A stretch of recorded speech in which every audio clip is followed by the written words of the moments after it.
In this episode, we have Matt Adams in the house. We also have Rafael Lopez. So we have two major leaguers talking shop in this episode. This is going to be all about the journey. And a lot of people, when you think about Matt Adams, you think about, holy cow, St. Louis Cardinal, clutch moments, unbelievable career with the Cardinals. And then you also think about the Atlanta Braves and how he had a great season with Atlanta as well. So we go down that aspect, but a lot of people don't know where he's come from. And being from a small town in Pennsylvania, then going to a Division II school, and then getting drafted late, it kind of makes you wonder, how did he actually make it? So we're going to dive into his career. We're going to talk about the different aspects from a psychological standpoint, as well as trying to recreate yourself and build yourself into that player that's able to get to Major League Baseball, but more importantly, stay at the top level of your game. So if you're a person that has big aspirations, who wants to make these big leaps and bounds in the athletic space, Big City has you covered in this episode. Enjoy. Let's finish it.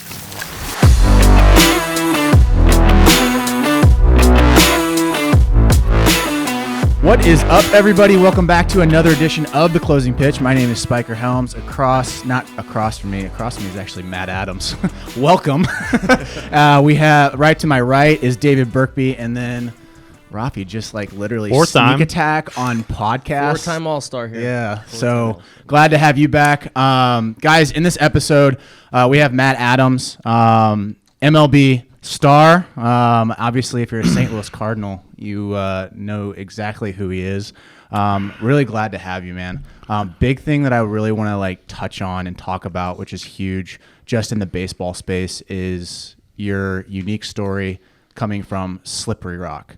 And if people don't know who Slippery Rock is, it's a college in Pennsylvania, correct? Yep. And it's a Division II. And so when you think about draft and you think about divisions, it's actually pretty tough to make it to the big leagues from a Division II school, and also where you got drafted in that draft and actually making it. And one thing that both of us share is that I was in Springfield when you were in Springfield. I was a junior, and I remember watching BP because we could only sneak in because the groundskeeper was his name's Brock. And he's like, you can't be near the field at all. And then Brock got really cool my senior year, but I wanted to get a sneak peek. Even as a Missouri State guy, you couldn't get in? No, because when they were in, they treated us like we were second-rate citizens. So these pros would be walking in, and then you try to avoid the Springfield Cardinals guys, and then the Springfield Cardinals guys that's their home field, yeah. So they're walking all over the place. And then when they're in the indoor, we try to be out of the indoor. And then finally, Brock just got cool with it because he was just like, all right, you guys can hang out with the Springfield Cardinals guys. So, but junior year, I would sneak over and watch his BP because everyone was talking about it. This guy's mashing in the Texas League.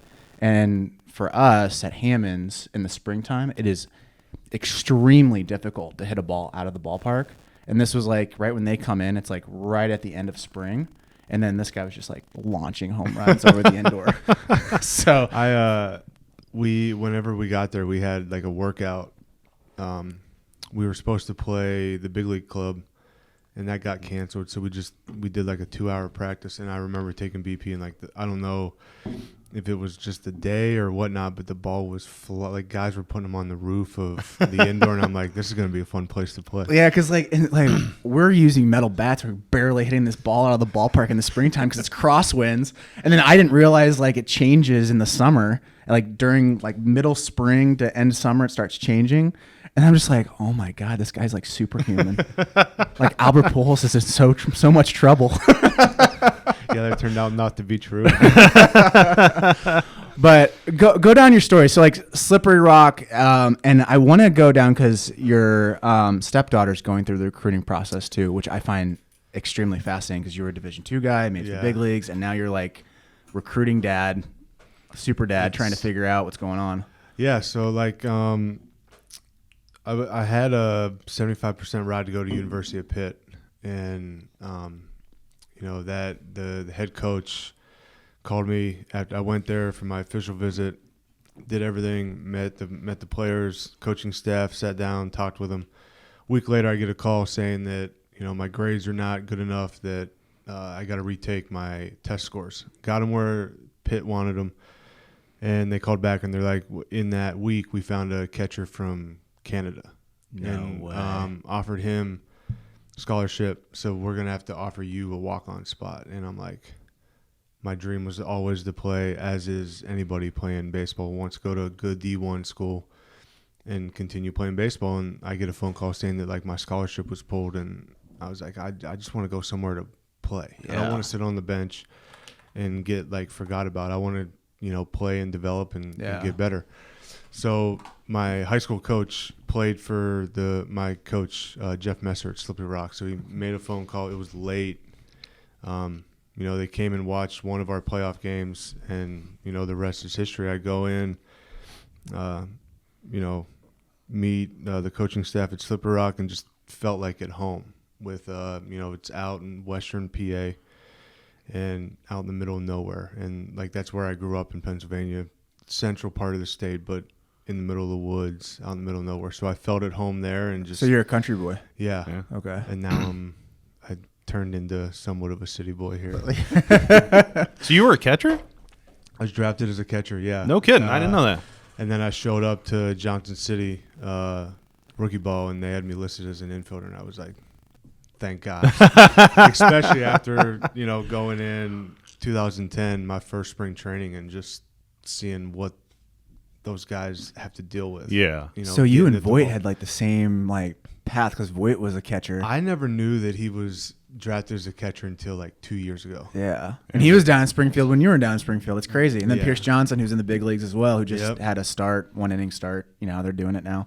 But yeah, that's crazy. Yeah, it's wild. But now knowing what I went through with the whole, pulling scholarships, to recruit somebody else, and having my stepdaughter, get interested with lacrosse, and we've taken her to Ohio State. She had a recruitment camp there. She's going to, I think, UNC in December.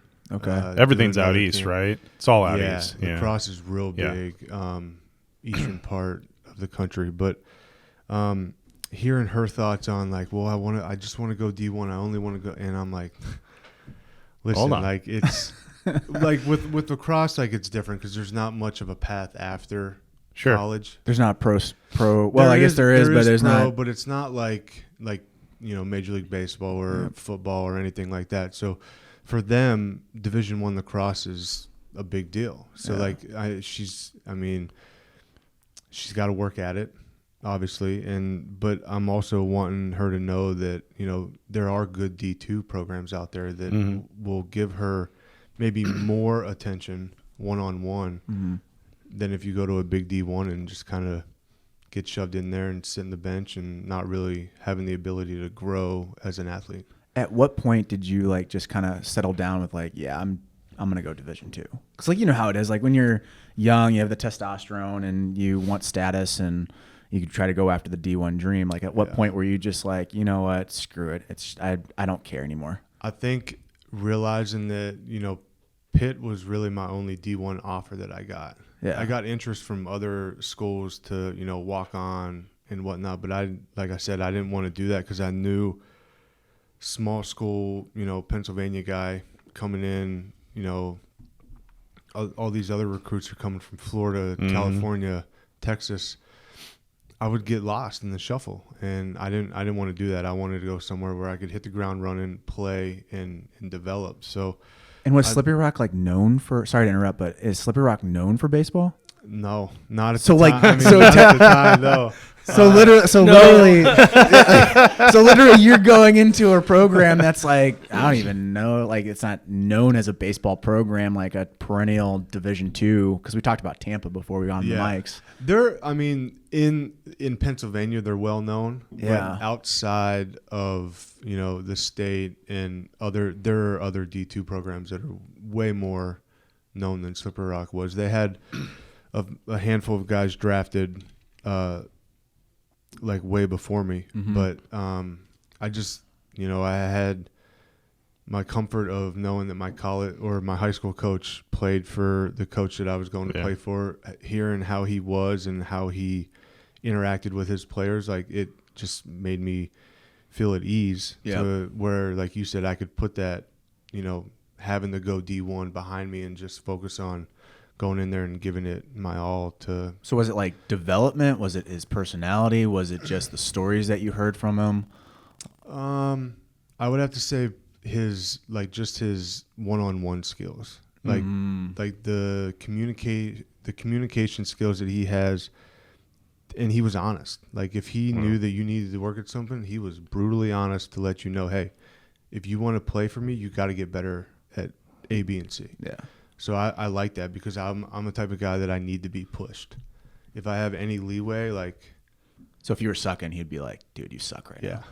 Or he would bench you, sit you down, and explain why you're not playing. And, That's a breath of fresh air too, like even in club baseball, because it seems like a lot of coaches just like talk you up.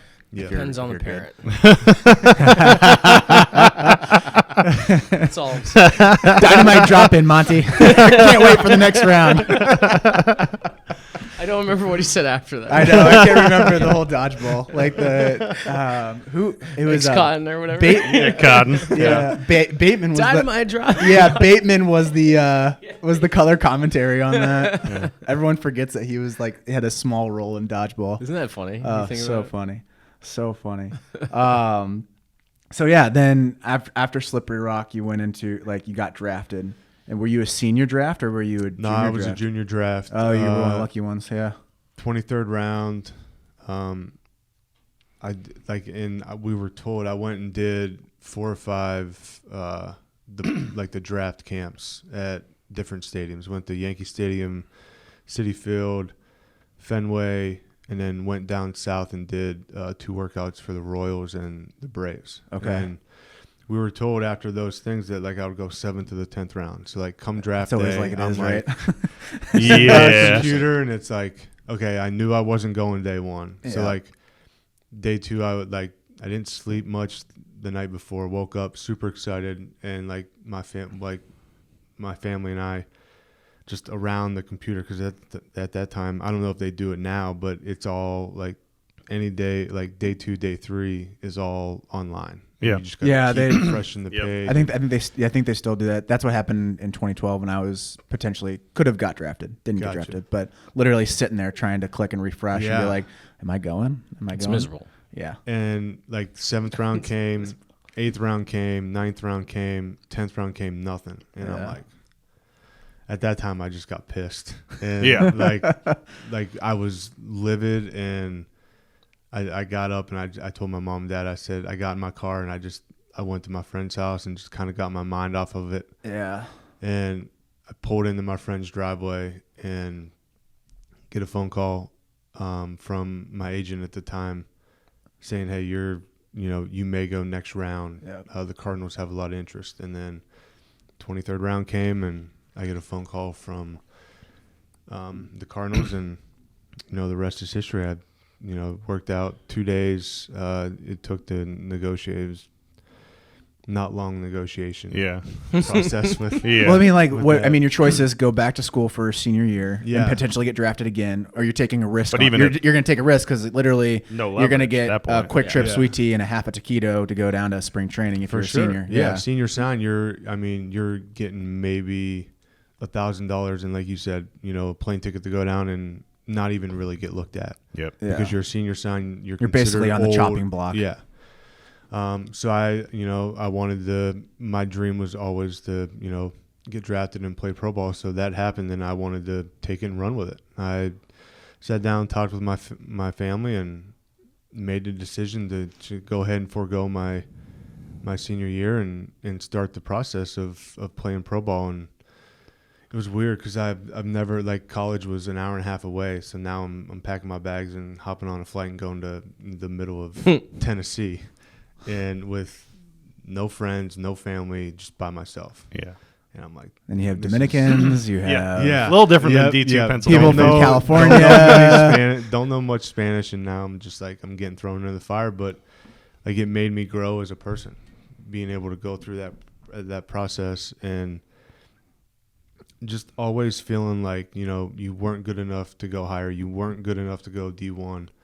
it made me play with a chip on my shoulder. Yeah. Like when we got there, started working out, I had that chip on my shoulder, and I wasn't going to let anybody take that from me. What's the negotiations like? Because that's one thing. If you don't want to answer, that's fine. But you don't hear how negotiations are when it comes to professional baseball. And I think that's a hindrance on a lot of players, because then when they get thrown into the negotiation table, they don't know how to handle it. What are those like? Could you give some insight? From the draft standpoint? From a draft standpoint, or just like in general? From the draft standpoint, there wasn't much. I mean, the only thing we negotiated was like them paying for my last year of schooling. Okay. Because I was, not a big school guy, drafted in 23rd round, so there wasn't really much leverage with, the amount of signing bonus. But the one thing that I did want to make sure was that I had that security blanket where if, I didn't make it, I could always go back and finish and get my degree and start, the next chapter of my life. But now, was there a time frame to that? Like you had to get it done in a certain amount of time? Yeah. Okay. I think there was once they make the call, like for me, and you can touch on this too. I think we had 48 hours. Like my agent called me, they called him back, and then but we got it done fast because like I said, there wasn't much back and forth, like leverage with the signing bonus and whatnot. But and were you required to go to Slippery Rock, or could you choose any university for that senior year? They based it on me going back to Slippery Rock. Oh, okay. Gotcha. They priced like what they were paying for the last year of school was. You can go to state school. You can go anywhere. Yeah. Okay. So you can transfer. So technically, you could negotiate that into your contract. Yeah. But if you're from Florida and you go to Florida State, they're gonna give you in-state salary. So if you move to somewhere else, it's not enough money to probably go to that school. Now, do they put a time stipulation on that? Like you have to finish your degree at a certain amount of time, I'm not sure how it is if once you make it to the bigs, but I'm pretty sure you have within a few years of when you're done playing to get it done. I think it was 2 years. 2 years after within you you're were done playing. Yeah. Oh, okay. That you had to enroll back in for that last year. And that the major league teams love that because they even though a lot of the kids negotiate it in goodwill of hoping to go back to school, it's a crazy percent that never uses that money. So the big league the big league teams love to shoot that money up high and keep your signing bonus the same. I'm sure they're trying to open that up with that money first. Yeah. But I mean, technically, if you think dollar to dollar, I could just negotiate. But a lot of kids end up the salary. Money. So then it's the big league teams are like, oh, wait, we'll negotiate all we want on salary or on tuition. It's almost like you want some professional guys probably listening. Oh, you don't tell them the secrets.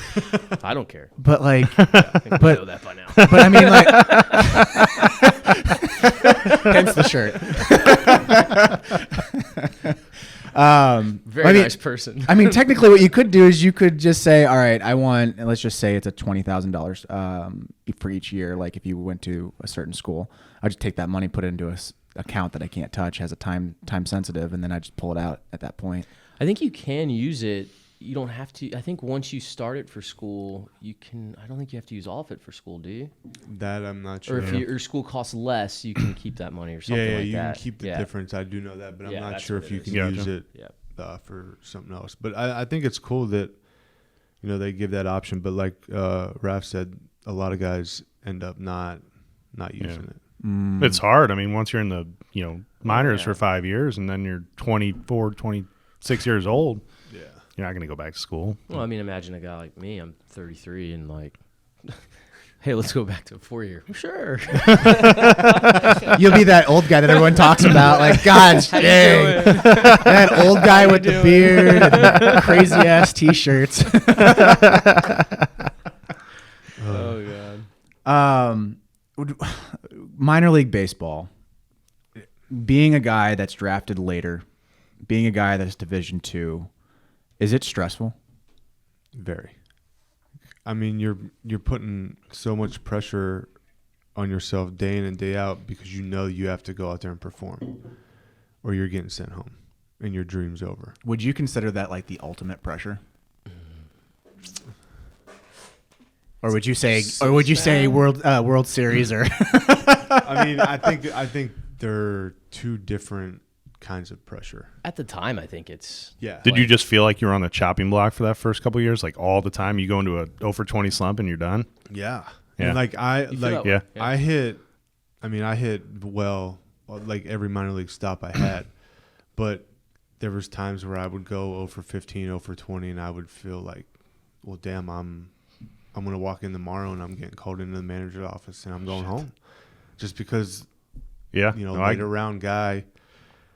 They're not. Like, I was told when I made it I debuted in 12, my first full season in 13. After that season, Mark DeJean, who was my rookie ball manager in Batavia, New York, he came up for September call-ups in 13, and he pulled me aside and he goes, "It's so awesome that you made it because you were not supposed to make it. Yep.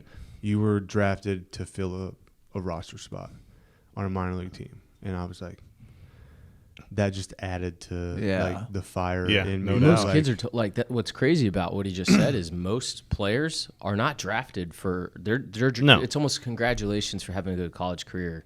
We need someone to fill in to help develop, like to have our prospects play against somebody in reality. So like when they sign their first, second rounders, third rounders, or their big money guys like me and Matt were really just the people for them to play against to help them develop.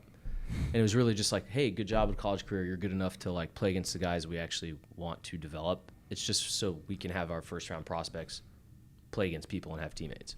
Yeah. They just give those guys a ton more attention, I assume. Or do they not? They give them way more attention. It's crazy. They have a much longer leash Sure. on if they struggle, if they mess up off the field. And it's like Ralph said, we were brought in to fill a position, and we never were thought of to make it to the majors. And when guys like that make it, no matter if you know them, you don't know them, you love it. Yeah. You love hearing guys that weren't supposed to make it. Yeah. That's huge. Now, is this true where like a manager, I heard this, I wanted to see if this is true, but they put up the lineup on the dugout, like, they put the lineup up and then they put the round and money next to the lineup. Is that true? I've never seen the money, but in the dugouts in the minor leagues, you would have the lineup and then they would put the roster sheet next to the lineup, and it would be like, where they went to school, what round they were drafted in. Oh, and where they were at the year before. So you're literally seeing that every single day. Yeah. And I'm like, yeah. First round, third round, fourth So basically round, it's like a fifth hit round, list second of like, round, I got to beat that guy, I got to beat that guy, I got to beat that guy. And I'll go back to like playing with the chip on my shoulder, like seeing that. And, after my first week in pro ball, I was hitting, granted it was only a week, but I was hitting over 350. And like these first rounders that were drafted in the first round the year before are hitting, 190. .90, 150. And I'm like, but, they're getting all the attention from the hitting coach, from the man. And I'm like, I'm sure.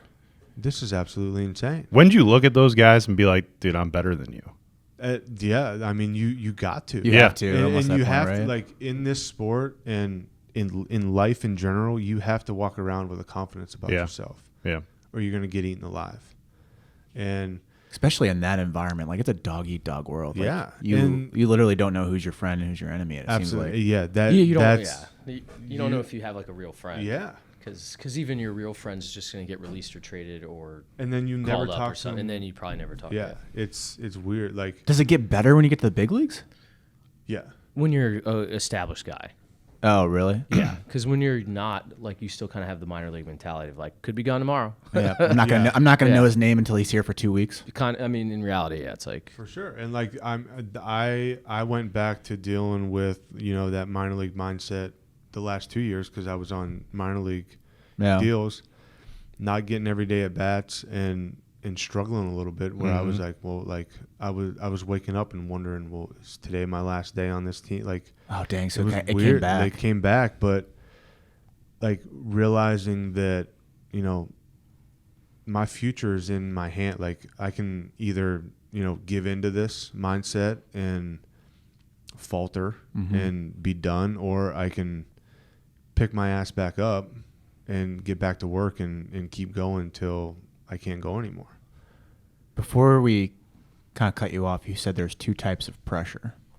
What are those 2 types of pressure?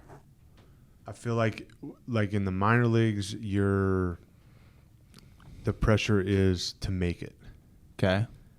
And you're always putting this, it's pressure, but you're always holding yourself to such a high standard.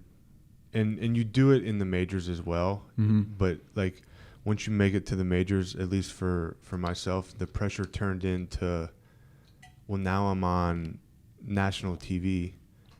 The pressure of making a mistake, pressure of, striking out with the bases loaded, pressure of making an error and letting the game-winning runs. Like, because you don't want a Buckner moment. That was the pressure that I felt in the big leagues my first couple of years. And then you realize that, for me in 17 was whenever I wanted to make I chose to make, the mental side of the game big for like a big point of my career, knowing that if I could get that in control, then the pressure somewhat diminishes. And, by breathing, by having mantras that you use, I was out in the field talking to myself every pitch. So you end up changing because your career is interesting because you end up changing your body, changing your mind and everything. It obviously seeing you at Springfield and then seeing your career once Albert ended up leaving, you came in, and then you ended up being a big contributor to that team. Like, is that a catalyst to you went up to another level and you had to change, you had to adapt and change? Yeah. I mean, in the game of baseball, you're constantly having to adapt and change because, and he'll talk about it from a catching standpoint, as a hitter, these pitchers and catchers sit down on a nightly basis and go over how to get you out, what your weaknesses are, where they're going to attack you. And as a hitter, we have to know what our weaknesses are. And some guys are not willing to accept, hey, my weakness is this. So are you studying a lot of video and stuff? You have to study video. You have to just, when the game starts, you have to see what that guy has that night. Yeah. If his curveball is on, if it's not on, you can eliminate that pitch, and then he becomes a 2-pitch pitcher. Yep. It's just it's a lot of cat and mouse. Yeah, it's all cat and mouse. I mean, I can remember because we met that year when you first decided to change up your body and mindset and all that. We met a little bit hitting. We didn't really hang out much. Then the next year, we started working out together, and so that was pretty cool. I mean, it was probably best times of my off seasons were working out with you guys. But with as far as the scouting, what's crazy about it all is, I wasn't up a ton, but we played against each other that year probably 8 times. A lot, yeah. And in San Diego and in Washington. And what's crazy is a lot of his strengths were then surrounded with a weakness.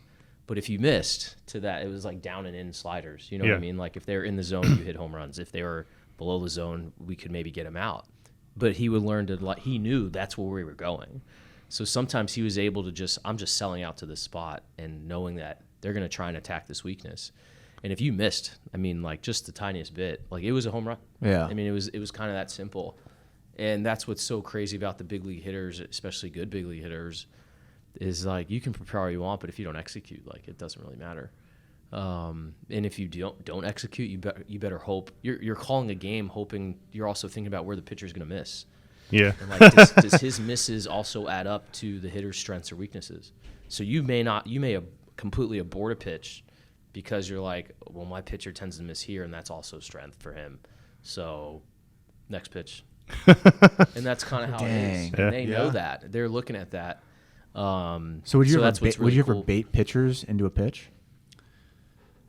Not on purpose. Mentally, that was your moment to say, "Yeah, I'm a genius." There were times that I felt like you did. I mean, mentally, I'm trying to think along with them on what they're trying to do, depending on what the count is, what the situation is. how my previous at bats have been and what they've gotten me out on, or what I've done off of them. So this history could go back all the way like in May. Oh yeah, even in spring training. And now what the teams have in the dugouts are iPads, and you can go like you used to like have to go up to the video room, like get on the computer and click, and you can literally type in what year you want to look at, what if it's the pitcher that you're facing that night, starter, reliever, whatnot, and if you have at bats off of them, you can pull them up and watch all of them. Now it's on an iPad in the dugout, so you'll see, if you watch games, you'll see guys now like mid-game just sitting down on the bench, scrolling through like their video or like video of the pitchers that is coming in, and it's crazy. Someone's warming up. Yeah. At what point does Win Reality start coming into play in that? Like, do you think Major League Baseball will not allow that? Or I mean, because like think about it, video to VR is not that big of a gap. No, and I mean I have that Win Reality at home. It's absolutely crazy. I should utilize it more than what I probably do. But I know there was a few teams in 2019 and 2020 that had it in like the clubhouse to where like the guys that were on the bench, if like a guy was getting ready for a pinch hit at bat, they would go in and literally face the pitcher that was warming up in the. I mean, it's, but even if you it's think brilliant. Like, but if you think about recall too, so like if you do like, all right, I faced him in May 19th in the third inning, and I can pull that up on Win Reality, and then I can face that I can go through that same at bat and go exactly how it went. Yeah, I'm not sure if that's like if Win Reality is that advanced. But I can see that happening. It's definitely coming. Yeah. If it's not already there. But the whole like people think that it's just like a game that we like go out and have fun. Like there's a lot of work that goes into like being successful. There's plenty of times it's not fun. No. Like, it's really not. I mean, you're working so hard. Yeah. Like it's crazy. You're working from like the moment you wake up on a game day, you're thinking about, you know, the pitcher that you're facing. So you're saying it's not like the 1930s where they'd go drink beer and absolutely party it out. No, and the fun's the game. Yeah. I mean, yeah, and like competing and like going out there and just leaving it all on the line, and then after the game you're exhausted. Yeah. Physically, mentally, you're just worn down, and it's like, you know, winning's the absolute most fun. You know, you win a game, you go in the clubhouse, you like let your breath out and you relax and like shoot the crap with, you know, your boys in the clubhouse after a win. Losing sucks. Nobody wants to lose. It's funny you say that. Sorry to interrupt, but with like the end of the game, when like it's completely true that when that last out's made, you can literally just feel your entire body just kind of like just exhale and relax because you're just so like on edge at all times and like not wanting to mess up in front of fans, or you're like, where's the damn iPad? Like, I'm on deck. New picture, give me the iPad. Like you're very much. But sorry to interrupt. No, you're good. That's a great like point. You really are like just like, oh, okay, the game's over. I won't embarrass myself now or something like that. Now, are there guys I'm sure there are, but are there guys in the league that just like it's just natural where they don't have any stress whatsoever? I think they're lying. Yeah, quite honestly. Even like Mike Trout or like those guys. I guess you don't. Yeah, I don't want to. Yeah, I don't. I mean, I don't know them, but I know like my wife. She's worked with professional athletes for like 20 plus years. Okay. And you know, she's got her majors in psychology, so like she's the one that kind of got me into like the mindset stuff and all that. So I would sit there like, and if we were watching, you know, an NBA playoff game, a football game, MLB playoffs, I would ask her like if a dude looked just like ice in his veins, like nothing bothers him, no worry in the world. I would sit there and ask her. I'd be like, hey babe, like does this guy deal with anything, or is he just living life? And she's like, when you're an athlete at that level, you deal with some form of stress. Sure. I'd assume so. And it's like, I mean, there's guys that do a really good job of hiding that and making it seem like the game is easy, but they may not be dealing with something on the field. Yeah. That might be their place to, you know, escape from whatever the pressures that they're dealing with, whether it's, family, something off the field. But Well, think about I the feel like obsession, though. Yeah, everybody deals with some form of. I think there's some guys who can simplify better, but they all deal with stress. Yeah. Well, I'm just thinking about like The Last Dance, like Michael Jordan. Yeah. Like I think the reason that he was able to get rid of that stress was because he just competed. Like he just competed everything. Like he'd be literally right before the game, he'd be gambling. Yeah. With the ushers. Right. That's other problems. Well, I mean, like you have to cope with it at some point, right? Well, and I think like have you ever read Relentless? Oh yeah, love that. Like book. Tim Grover talks about, the dark side. So I very successful people, whether it's business people, professional athletes, they have a dark side that it's almost like an alter ego that they turn into to go out there and perform their best. Mm-hmm. And then when that game, that event, that deal is closed, then they, behind closed doors, they're themselves. But they tap into that alter ego to be successful. They're just a different person. It's really weird. So when I stopped playing, I kind of had to figure some things out. And I mean, you've been part of like the last couple of years of my career, actually most of it. And I'd always tell them like baseball, like it brings out the worst of me. When you don't do well, even when you're doing well, sometimes like he's talking about that dark side like comes out and like almost like the worst parts of you are accentuated in those moments. And I can remember even like I forgot who I told it to, and they were like, "Oh yeah, like Kobe Bryant would talk about that all the time."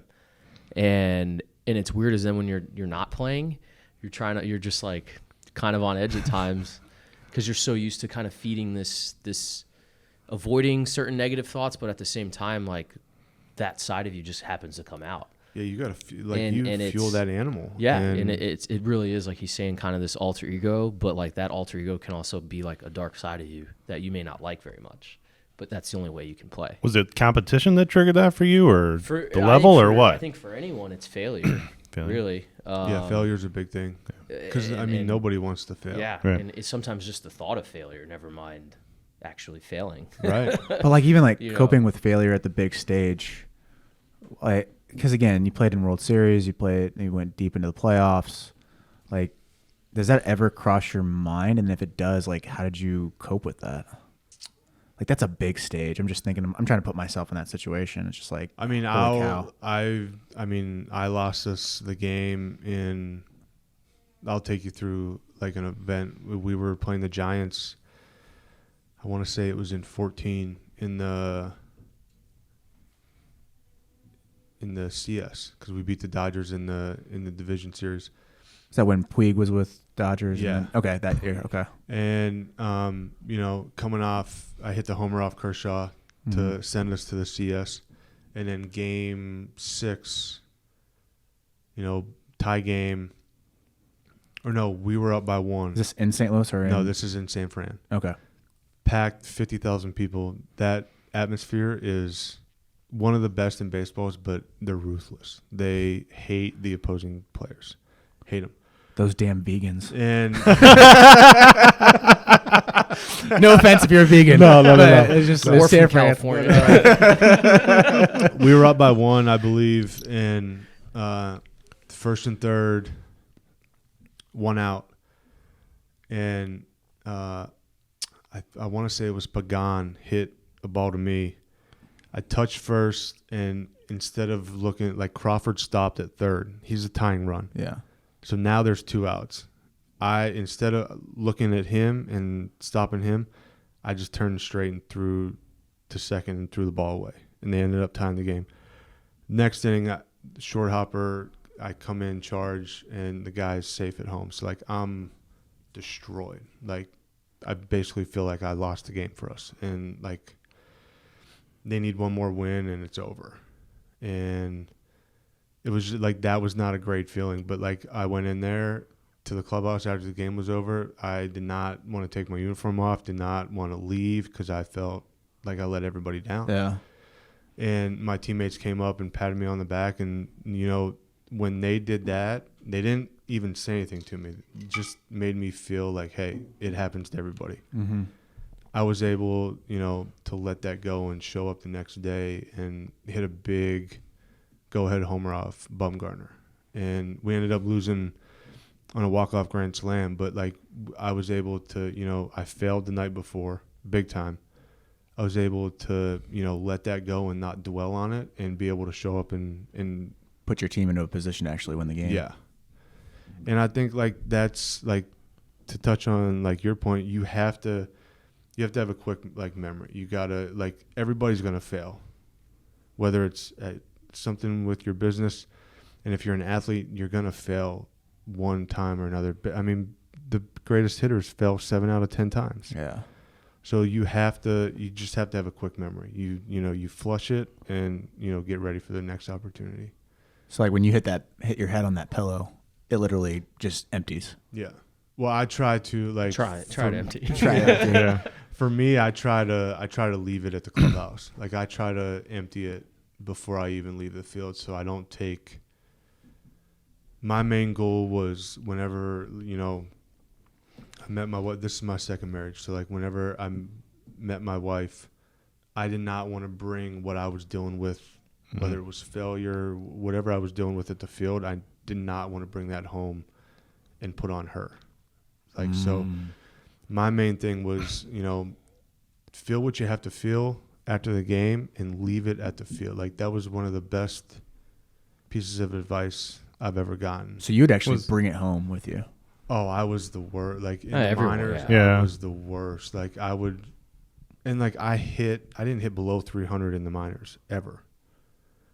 And I would have a game where I was over 4 and I'd come home and I would want to break shit, or I would want to beat somebody up. And I did not handle it well. Was that kind of like your whole uniform stayed on until you were ready to take it off idea? Yeah. And I've even played with guys that shower. Like if they have had a bad game, they shower it off. Shower in their uniform, and then they would take their uniform off, and like that was like them flushing like a bad game or whatnot. But it's crazy what the headspace will do. Like it's nuts. Like people don't realize, like when you're watching these and you hear people like, "Hey guys, like they're not gladiators, they're not robots. Like these are human beings." Like, and it's true. Like people don't realize. They just think because you're making good money and you're in the big leagues and you're on TV and everyone wants to be you, that life's easy. And yeah, sure. I mean, I guess a $200-300 million contract makes it easier, sure. But if anything, that puts that much more pressure. I was going to say there's pressure. So, that's pressure a lot, yeah. And I think that's where you see this whole like New York Mets versus Mets saga. Like their biggest rivalry is each other. It's not even other teams. Yeah. And it because to Mets fans' mind, it's like, hey, Francisco, you have $300 million. Like, why are you hitting poorly? Like, if anything, that just puts that much more pressure on him to hit better. Yeah, I think like when they sign those contracts, that's the first thing that goes to my head is like, okay, I know that person's making an investment in me. I've got to produce. So you get the people are like, I have to prove I'm worth that, and it's a lot harder. Especially in a market in like New York or New York, LA. It's. You see those guys. I mean, look at like Stanton dealt with it his first couple years. Oh yeah, with like he was getting booed every time he stepped to the plate. And like sometimes you just gotta invite that in, and like some guys are really good at like letting that fuel them. Mm-hmm. But there are some guys that like that eats at them. And like I don't deal well with if I'm getting booed or whatnot. Like my first couple years, if I got booed, that's like human. Like you don't want to get you don't want to be like, you want to be liked, right? You don't want to be. Did you turn mad? Like, well, F you? No, I felt pissed off when it happened, but then I was like, well, like I feel like I'm in like my wife points it out now, like that if I'm getting booed, she's like, well, you're relevant. Like perspective. That's a good perspective change. Way to like look at it, like to look at the positive instead of dwelling on the negative of like people not liking you. But I can only imagine as like a fan, like if you're like a big name guy that came out, like Bryce Harper, obviously with his career started junior college, everyone knew who he was, and then now Max Clark for the Indiana Bulls, he's going to be the same way as Bryce, like where you have a bad day and you have to deal with those fans, like not deal, but like you just had a 0 for 4 night with 4 Ks and you have to go sign some autographs for some people. Yeah, that autograph Nazis. Is yeah, what we there's. Seriously. Yeah. Yeah, there's definitely some crazy people that on a night like that you do not want to run into Yeah. out of the park. Right. Well, I love what Ohtani did at the All-Star game where it was the older guys that were trying to get autographs.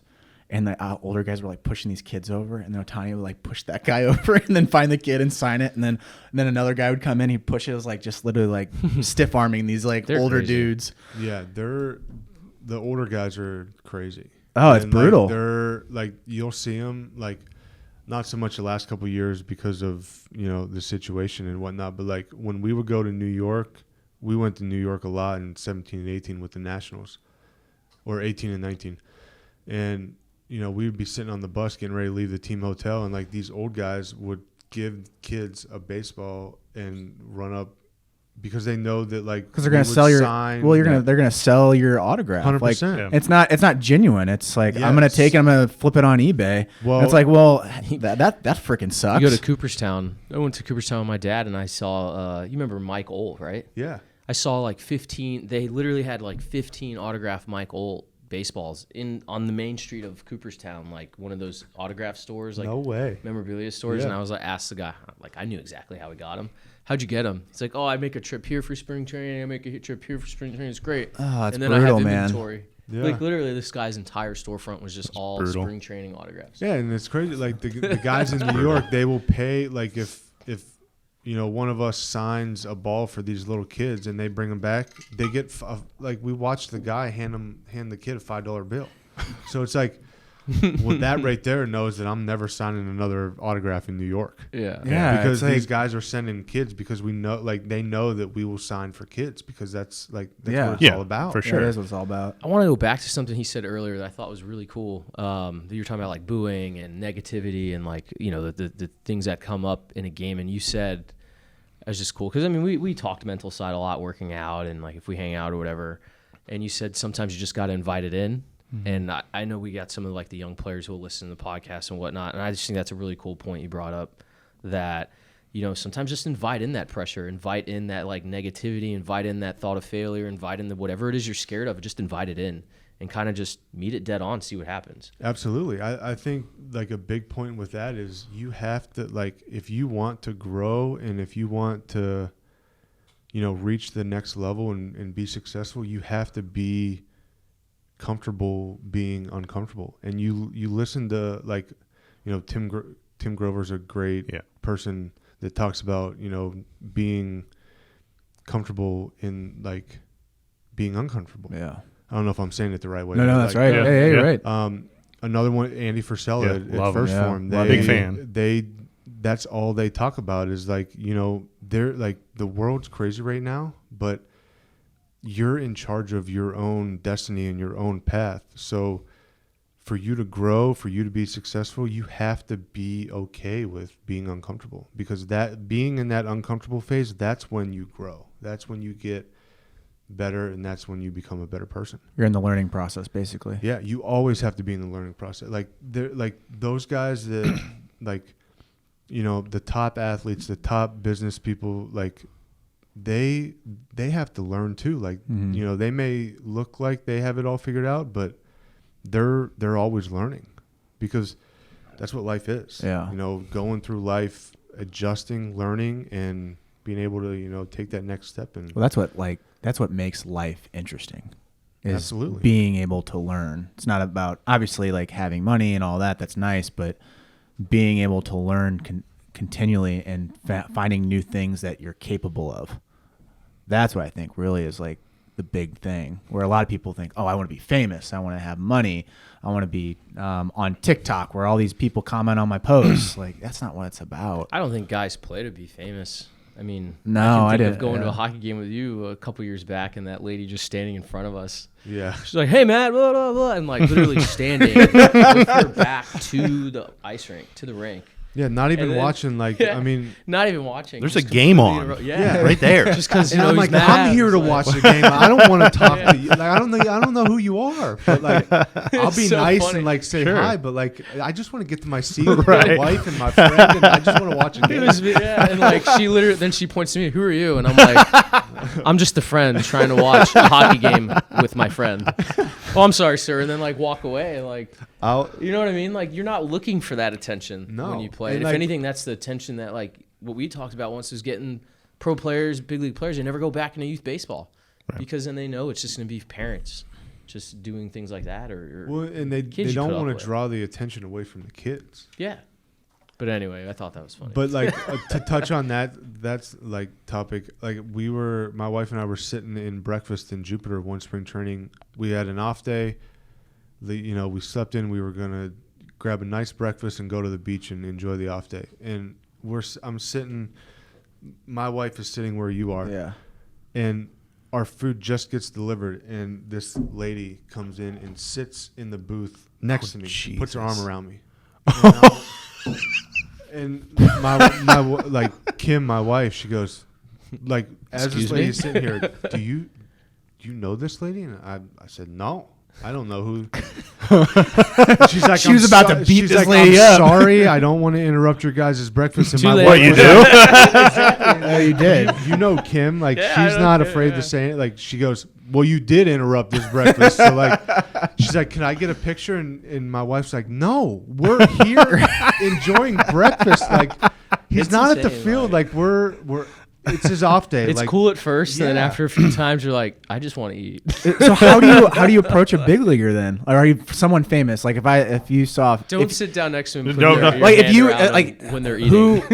if you saw this what person, if you saw them in real life, that you would just be like, holy cow, that's George Clooney. I don't know how I would react because when I made my debut in 12 and even my first year in 13, I was starstruck on guys that I had on my own team that like I watched like whenever I was in college. They were on your fantasy team when you were in yeah, college. and I was like, well, now I'm playing with these guys. So like my first couple years, like I didn't approach you don't anybody. say much, yeah. I just like as a rookie, like they expect you not to like say anything. So like I take It's that changing now, but yeah, it used to be like I take that sit there. that realm of like thinking like outside of the field too. Like I'll go crazy in my own head if I see like a big time actor or whatever. But like I never approach them unless like if they somehow know me and they wave or like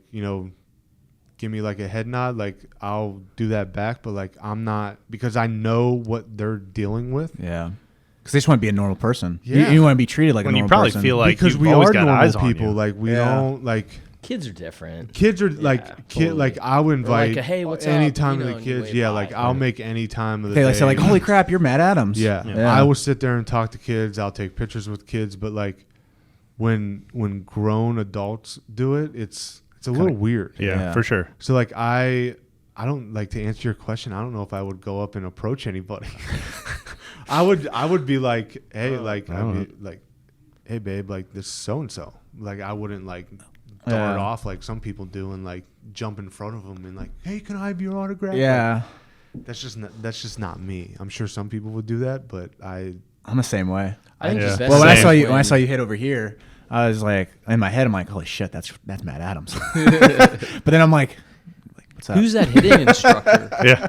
Who's that hitting instructor? Who's the new hitting instructor?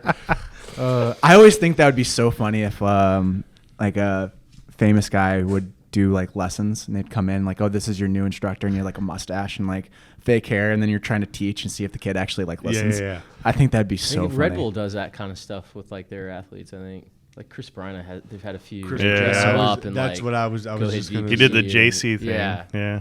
That It was is pretty funny cool. when you- it's so funny. But I would like to somewhat answer your question. Like, if you're cool about it, if you just want to say hi, like, you come up and say hi all you want. I'll say hi back. But like, it's the people that think they know you Yeah. and like that you're friends that sit there and want to have a 30-minute conversation with you. When I'm like, dude, I don't know who the hell you are. Yeah, and I don't got 30 minutes right now. Yeah, like I'm trying to get my You really work don't. in, No. Yeah. and it's like people think that because like it's his off season, he doesn't do anything. No, like, bro. I'm Like, like- it's 365. Yeah, like Even when I'm recovering, it's 365. 100%. And it's like I just think some people have the wrong outlook on like what we deal with. It's true, like 100%. So you mentioned we didn't really go down that rabbit hole, but you changed your philosophy like on dealing with the mental side and teaching yourself. And you said there'd be times that you'd actually talk to yourself as well. Can you go like down that route? Because I don't think a lot of people understand, like, yeah, it's training your body, but it's also training that mental side. And a lot of people think mental side, it's like hoopla or voodoo, or it's like, oh, I'm not crazy. I don't need that. We're all crazy. Yeah, we're all. I mean, weird and weird and 100%. crazy. 100%. Yeah, it's just a matter of finding the people that you like to be I weird think with, it's, right? Yeah, it's human nature at this point, I think. So like for me, I knew, I'm talking a lot about my wife, but like my wife's had a big impact on like my career and like changing, you know, my body, changing my mindset. Like she's the one that got me to be open to all that. Mm-hmm. And Because she owns her own. she has Pilates business? for Pros. Okay. So Shout out. This podcast is sponsored by. But no, I met her in 16, and I ended up staying in St. Louis in the off season of 16. And I told her, I said, I know, because I dealt with a lot of tweaky injuries that I didn't want to deal with anymore. And I was coming off tearing my rectus femoris off my hip bone. I don't know what that I is, have but no that idea what sounds that is. interesting. It's one of your main tendons that connects to your hip. How'd you do that? I hit a ball down in the corner at Bush, and I rounded first base, and I like felt like a pop. Oof. And hobbled into second base. I have no idea how I was able to hobble into second base, because the next day the doctor told me, like, whenever I woke up, I ended up having surgery on it. Woke up on the recovery table, and the doctor was like, yeah, your hip tendon was rolled up in a ball halfway down your leg. And I'm like, whoa. Sounds good. So you're saying it's not good? Yeah. So rested? But that or? off season, I made a pact with myself that I wanted to, you know, lose weight, change like my body, and just change my lifestyle. Because my first couple of years, I was a guy that would, you know, after a game, I would want to, you know, have a lot of drinks with my buddies or stay up late carrying on. And I was done with that. I wanted to take it way more seriously, and met Kim, and, you know, she came up with, you know, my program and whatnot. And one thing that she asked me if I would be open to doing was, you know, talking about the mental side of the game.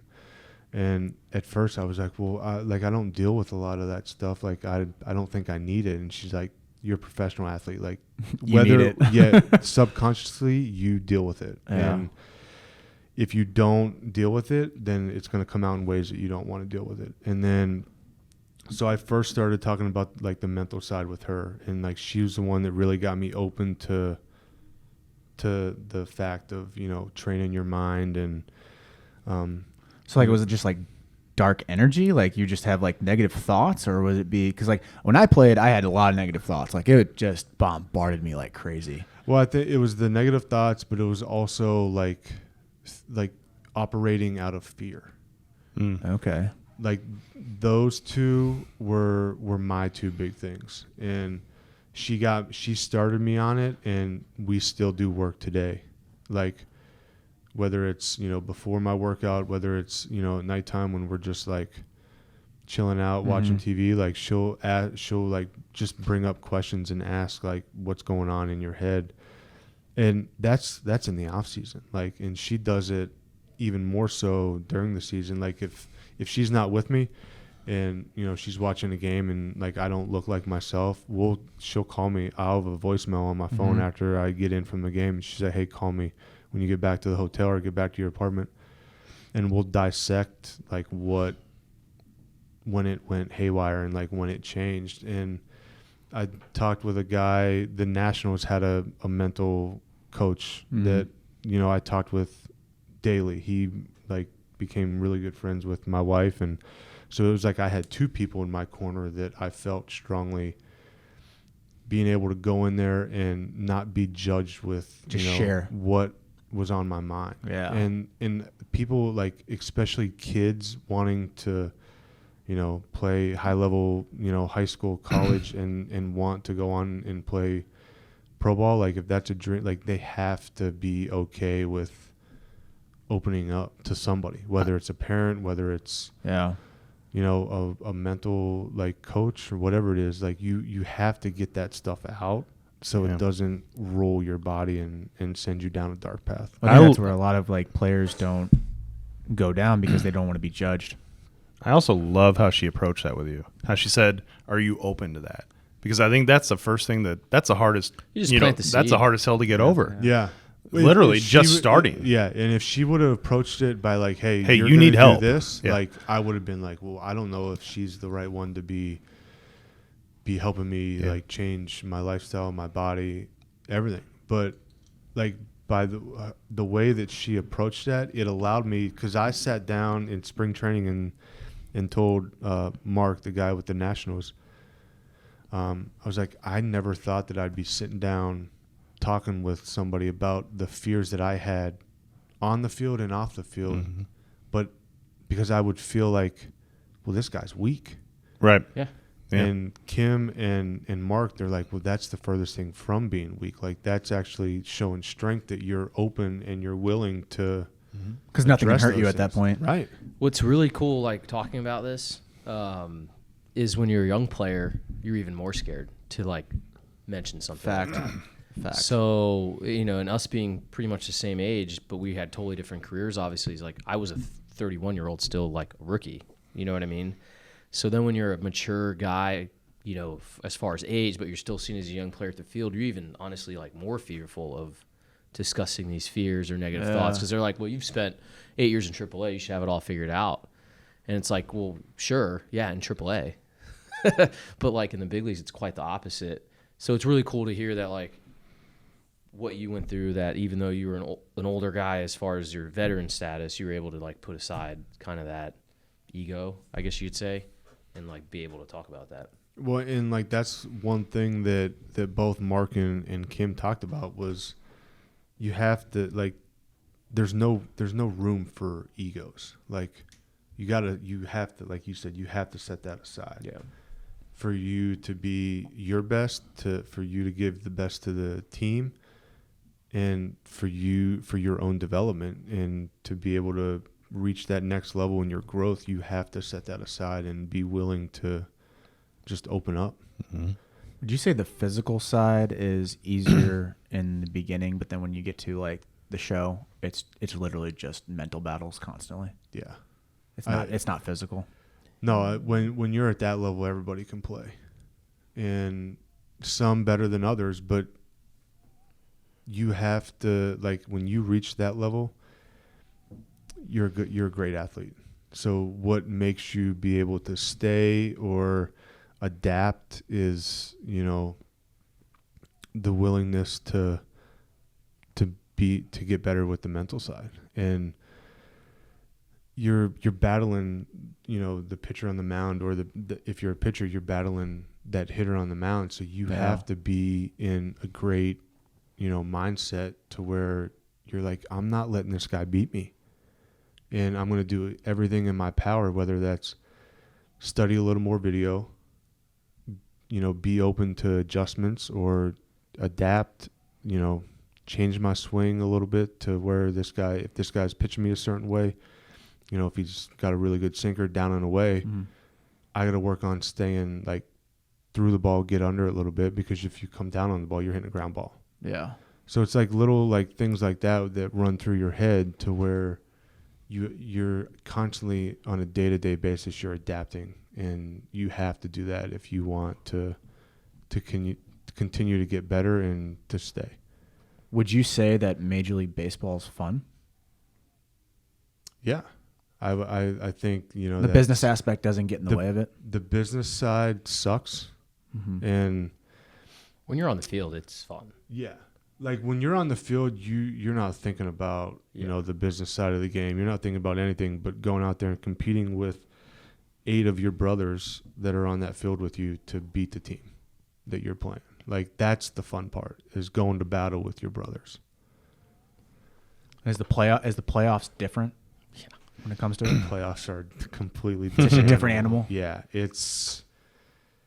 Is that where you start? I got goosebumps right now just thinking about it. Like it's like 13. My rookie year, like I started in the World Series at Fenway against the Red Sox. I was like, this Was is that the was that the dream. was that the infield fly? No, Atlanta Western Braves Plains playoffs? Bay. No. That was 12. That was the year Kicking her before. heels. But like, we're like, I'm playing against Big Poppy, and like, John Lester was, pitching with like they had like a veteran staff and just a veteran lineup, and I'm like, I don't know if I belong here. But it's like the story I tell everybody is like Game 6 in Fenway. The Dropkick Murphys performed. Like they did like 3 or 4 songs before the national anthem. Get them all riled up. Performed the national Jesus. anthem. And then Alright, the Boston's F-16s nuts enough. flew over like right above the Green Monster, and it felt like the stadium was coming down. The only thing that's missing is Tom Brady showing up. Yeah, him and Gronk in the front row. But no, it's the playoff. It's fans are into every single pitch, and it seems like, like in the regular season, you'll see like a guy like makes an error or whatever, and the pitcher's able to get out of it, Yeah. or a batter like strikes out with the bases loaded for out number 2, and the next guy like doesn't get a hit, like that pitcher gets out of that jam. I feel like in the playoffs that doesn't happen. Like it's just like if a player makes the error in the field, that opposing teams capitalize on Oh it. yeah, it's like oh shit. And that Or sucks. or like if, a pitcher gets the bases loaded, like those guys are locking in and getting at least 1 run across. Like it's just everybody is locked in from the first pitch of the game till the last pitch. It even seems like from a fan's perspective, like a pitch, like one pitch that's made a mistake. You know that he missed that location. And you're like, oh, here it comes. Yeah, this is gonna it's be. Hence David Freeze's home run in 11. 100%. I mean, Cardinals had no business winning that game. No, Well, I hate to say it, but I mean, they just didn't. they're Like, getting honored tomorrow. I think. Tomorrow. Oh, I think. yeah. Yep. 10-year tomorrow. anniversary. Yeah. Yeah. That's awesome. No doubt. But I think everything, the energy, the pressure, the success, like everything in playoffs is magnified more so than the regular season. I think in any sport, like, And it's cold, and it's freezing, which makes it worse. which is 10 times worse. is not fun. So isn't that like having now the mental side of the game pretty much on lockdown? Those situations have to be, I don't want to call it easier, but more comfortable. Yeah. Yeah. I mean, because it's like you feel like you've already been through that situation where it's like nothing's new. That if you're like you said, rock solid on your mindset, or, for me, I like to use mantras, which like, kind of like a short phrase to keep me like locked in or from focusing on the negatives. Do you have like an example of a mantra? The one in 18, I was using one for whenever I'd step into the box, and I would like tap the label of my bat twice and just tell myself, let it be. Okay. Which like for me was like, don't try to do too much. Okay. Like that was a phrase that like resonated with me, to where like I did that, took a deep breath, and I was like, I felt calm and prepared whenever I stepped into the batter's box. So it's like things like and on defense, my main thing was like I would like look at my glove, and I had like Big City written on the thumb pad. I would look at that and just tell myself like, be relaxed. Okay. So it's like little triggers. Yeah, little triggers that like I use, like if I feel that like pressure or anxiousness or like the negative thought creeping in, like that's something that I can go to that like eliminates that and like keeps me focused on like the task at hand. Because that's never going away. That's always right around the corner. It's an evil It's monster. right there. Yeah. It's right there. 100%. It's literally like the devil just sitting on your shoulder, just reminding you of the And, like, tiny little things you may not be good at. Right. And it's crazy. Like I mean, I got let go by the Rockies right after the All-Star break. So I've been home for a while now. And like, there's been times where like I'd wake up 4:30, 5 a.m. in the morning sweating and like thinking about like striking out with the bases loaded or like, so like you said, it never goes away. Yeah. And if you have those little tools that work for you, like what I just talked about isn't going to work for Raf or yourself. Like you have to like, and it took me like a year or two to like come up with like, and what one phrase might work for one game, it might not Sure. resonate with the next day. So it's like 100%. a constant, like you have to adapt that as well to, you know, figure out what clicks with your like inner thoughts to where you can, you know, stay as calm as you can. Yeah, 100%.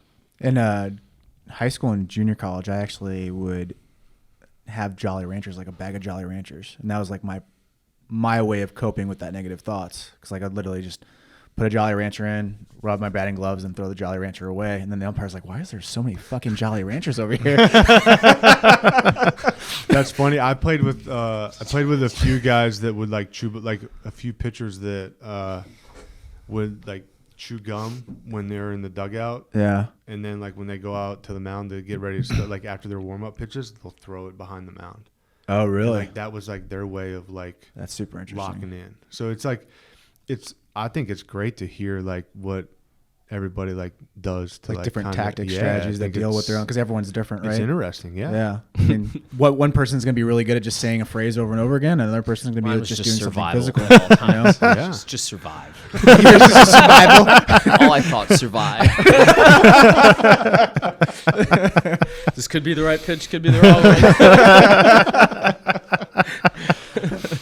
Man, this has been an awesome conversation, Matt. Like, Yeah, it's been great. yeah, like there's a lot of tactics and strategies in there for like young ball players, and then obviously just getting like an inner scoop on like professional baseball, because like a lot of people don't hear about it. Like they hear stories, but they don't get it here from like the horse's mouth, you know. Right. So like I really appreciate that. Absolutely. In this podcast, at the very end, it's called the closing pitch, because at the end, everyone delivers their own closing pitch on the conversation, kind of just final thoughts and everything like that. So Dave's going to start it off. Raf, you can go second. If you want to go third, and I'll close it out. All right. Yeah, there were just so many takeaways, man. I mean, from inviting in failure to the mental side. So just go back and listen to this like 3 times, because there's so many good tidbits. So thank you for that. Absolutely. Yeah, I don't know if I have so much to add. As it's just, you know, I've known Matt now 3-4 years, and I know we both helped each other a lot, like in the off season. And so what I think is really cool is guys, find a teammate, find a player, find someone like you that you can work out with, you can train, you can hit with. It doesn't matter who it is, and regardless of if you're a higher level, lower level, like just find somebody who you can relate to, talk through things. Because I know we would always kind of throw ideas off each other when we worked out. Like, do you deal with this? Do you deal with this? Like, how do you deal with being in AAA? Like, things like that. Or how do you deal with being an everyday big leaguer? So whatever it may be. It could be high school, or how do you deal with this subject? Whatever it is. Find someone you can work with mentally, physically, and just develop yourself.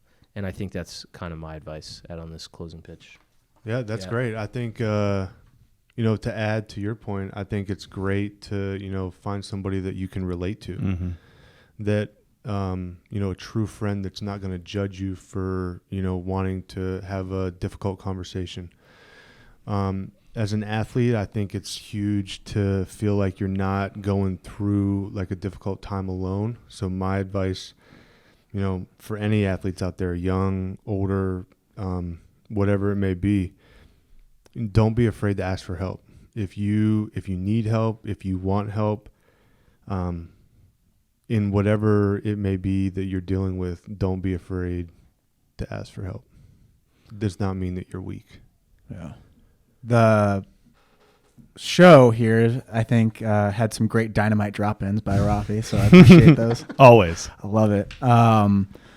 But the biggest takeaway is like, it's the same thing, like the mental side. Like not many people talk about it, and then when they do talk about it, it's like hoopla. Like it's not really like hardcore pterodactyl like practical advice. It's just like, oh, just this is how you handle it. You just write it in a notebook, and then you say these few things, and then that's about it. But they don't talk about the actual failure. So I really appreciate that. And it kind of like tapped into like my career. And I was like, holy cow, I dealt with the same stuff. And then you're just at a bigger stage. So I really appreciate that. Guys, that's this episode of The Closing Pitch. Please subscribe to the YouTube channel, subscribe to the podcast, and we will catch you in the next episode. Thanks.